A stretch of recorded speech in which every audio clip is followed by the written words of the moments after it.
Hello everyone, this is the last day ഈ ഹുസൂർ നഗറിലെ അവസാനത്തെ ദിവസമാണ്. അങ്ങനെ ലോഡ്ജിൽ നിന്നൊക്കെ വിട പറഞ്ഞ് ഞങ്ങളിത് തിരിച്ച് കേരളത്തിലോട്ടുള്ള യാത്ര തിരിക്കാനായിട്ട് പോവുകയാണ്. ഇതാണ് മിരിയാലഗുഡ റെയിൽവേ സ്റ്റേഷൻ. ഇവിടെ നിന്ന് ഏകദേശം 1 മണിക്കൂർ ഉണ്ടായിരുന്നു നമ്മൾ ഇന്നലെയൊക്കെ കണ്ടുകൊണ്ടിരുന്ന സ്ഥലം ഹുസൂർ നഗർ. വളരെയധികം വൈരുദ്ധ്യങ്ങൾ നിറഞ്ഞ ഒരു യാത്രയായിരുന്നു.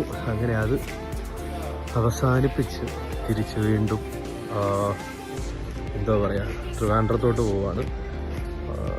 നിങ്ങളുടെ സപ്പോർട്ട് ഞങ്ങൾക്ക് വളരെയധികം ആവശ്യമാണ്. അതുകൊണ്ട് സബ്സ്ക്രൈബ് ചെയ്യുക, കഴിയുമെങ്കിൽ മറ്റുള്ളവരിലേക്ക് ഷെയർ ചെയ്യുക, സബ്സ്ക്രൈബ് ചെയ്യുന്ന കാര്യമൊക്കെ ഒന്ന് പരിഗണിക്കുക. അപ്പോൾ ഇത്രയും പറഞ്ഞുകൊണ്ട് ഈ വീഡിയോയിൽ നിന്ന് ഇവിടെ വാങ്ങുന്നു. ബൈ ബൈ, ട്രിവാൻഡ്രത്ത് കാണാം.